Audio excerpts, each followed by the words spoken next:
球の皆さんこんにちは、月くんです。今日はウルトラマン光の解説動画ということですが、ウルトラマン光なのか、ウルトラマン光なのか、イントネーションがわからないウルトラマンナンバーワンですが、ウルトラシリーズにおける超重要人物ですので、ぜひ最後まで見ていってください。チャンネル登録をしていただけると、餌を見つけた時のボガールくらい喜びます。ウルトラマン光なんですが、ご覧の通り体が青色です。M78 ワールドのウルトラマンでは初の青色のウルトラマンで、ブルー族という種族です。まあ初といってもいきなり作られた設定ではなくて、M78 系のウルトラマンにはレッド族とシルバー族の他にブルー族という種族がいるという設定は昔からあったので、その設定を生かした形ですね。別動画で解説する予定ですが、種族ごとに得意分野が違っていて、ブルー族は主にインテリで戦闘よりも研究ですとか頭脳労働が得意とされています。でもこの光は特別で戦っても強いです。文武両道ってやつですね。たまにいる東大生のドラフト候補みたいなぶっ飛んだ天才です。なんかメフィラス星人あたりと筋肉番付とかアタック25とかで勝負してほしいですね。しかも見た目もイケメンですからね。天は何物を与えてんねんって話ですよ。光はウルトラ兄弟の11番目で、年齢は初登場時で22000歳なので、初代ウルトラマンとゾフィーの間です。ウルトラマン80とかレオ兄弟とかまあまあ気まずいでしょうね。年齢は倍以上上なのに、立場上光より兄さんですからね。それを言うとメビウスもで、メビウスと光って戦友みたいなもんなんで、タメ口なんですよね。けど、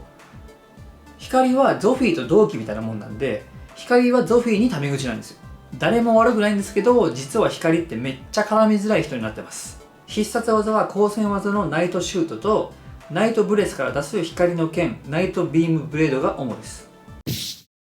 ここからは2021年6月末現在まで分かっている光の人生、経歴について時系列順に解説していきます。もともと光は M78 星雲の宇宙科学技術局の科学者でした。とんでもなく優秀で、なんと命の固形化というぶっ飛んだ発明をして、勲章としてスターマークが贈られています。ゾフィーにもついてるブツブツ、皆さんこの命の固形化って聞いて思い当たることないですか？そうです。ウルトラマンの最終回でウルトラマンが Z に負けた時にゾフィーがここに命を2つ持ってきたとかわけわかんないこと言ってたあれです。あれを開発したのがこのウルトラマン光なんです。いや、すごすぎやろ。それはブツブツもらうわって話ですよね。けどやっぱり強力な技術にはリスクがつきもので、命の固形化の話を聞きつけたバッド星人が、へいへい兄ちゃんたち、その技術わしらによこせやって光の国にやってきたわけですよ。当然光含め光の国はそれを断りますよね。それでバッド星人と光の国が戦争になってしまうんです。その時に、お前らが大事にしている地球もぶっ潰したるわってことで、一人のバッド星人と一人のゼットンが地球に派遣されます。それが帰ってきたウルトラマンの最終回です。ここのつながりすごいですよね。最高です、つぶらいブル様。その後戦争は終わったんですけど、自分の発明が原因で戦争が起こって、しかも地球にまで被害が及んでしまったっていうことで、光めっちゃ病んじゃうんですよね。宇宙科学技術局の局長にも内定していたんですけど、それも辞退して旅に出ちゃいます。その旅の途中で美しい惑星アーブとそこに住むアーブの民と出会います。わかる人にはわかると思うんですけど、この惑星アーブ、別名コリン星と呼ばれています。そのアーブの民が光に、あなたの心は我々と同じで住んでいますとか、あなたはあなたのままでいいのですとか、病んでる光にめちゃめちゃ優しい言葉を投げかけてくれるわけですよ。弱ってる時に優しくしてもらった光は、もうあなた方と共にこの星で行きますって言うんですけど、アーブの民はダメですと。剣の予言っていうので、もうアーブが滅びるって出ちゃってるんで、それはダメですって言うんですよ。けど、滅びる運命だって予言で出てるけど、勇者が来たらワンチャンみたいなこと言うわけですよ。だから光は、じゃあ自分がその勇者になるって決意するわけです。勇者になるために光はウルトラマンキングのところを訪ねます。そうです。チートおじいさん、ウルトラマンキングです。今度ウルトラマンキングについての動画も作ろうと思います。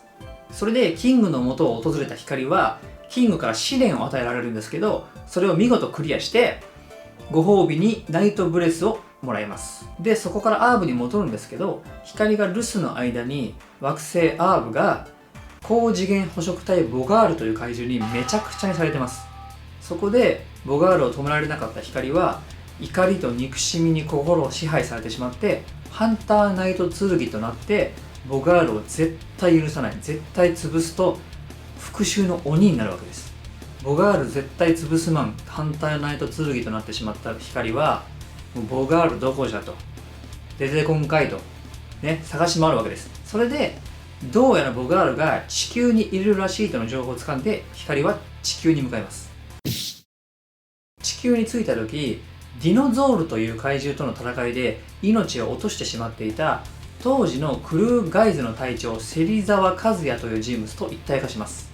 普通ウルトラマンが人間と一体化する時ってその人間を助けたいですとか素晴らしい人間だと認めた時だったりするんですけど、この時の剣は復讐しか頭にないので地球で活動するために必要な単なる入れ物としか考えてなかったです。ここからしばらくウルトラマンメビウスの本編の内容ですので、できれば本編を見てほしいのでちょっとざっくりいきますけど、そうやって地球に来た後は本当にいろいろあって、ウルトラマンメビウスとかクルーガイズのメンバーとかと時にはぶつかりながらも心を通わせて復讐に取りつかれた心もどんどん丸くなっていきます。一回死んだりですとか修羅場もくぐってゾフィーから宇宙警備隊の一員に任命されたり、やっと今のウルトラマン光の人格が出来上がります。その後メビウスとクルーガイズに地球を任せて一旦光の国へ帰るんですけど、個人的な感情とか目的ではなくて宇宙警備隊の隊員として改めて地球へ向かうことになるんですけど、その途中であの惑星アーブでババルー星人のせっ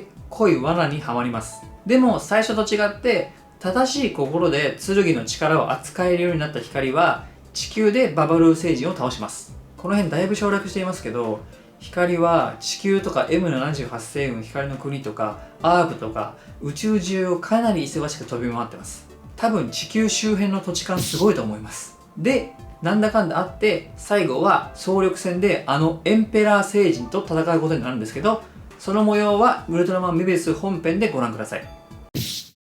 メビウス本編後も戦士兼科学者というオンリーワンな立ち位置でたびたび活躍していて、ゴーストリバースでは暗黒四天王と戦うために再びメビウスと共闘したり、ウルトラ銀河伝説やベリアル銀河帝国でも光の国を守るためにバッチリ戦っています。ウルトラファイトビクトリーではウルトラマン銀河の宇宙のピンチを救うためにわざわざ次元を超えてウルトラマンビクトリーに魔敵封印剣ナイトティンバーというアイテムを届けに行きました。このアイテムのおかげでウルトラマンビクトリーはウルトラマンビクトリーナイトになることができました。もともとナイトティンバーは光が自分自身のために作ったアイテムらしいんですけど、ちょっと使いこなせないからビクトリーにあげるわって言ってあげたらしいんですけど、光とビクトリー関節キスですね。その後もウルトラマン G での G ドライザーやウルトラマン Z の Z ライザーなど様々なものを開発しまくって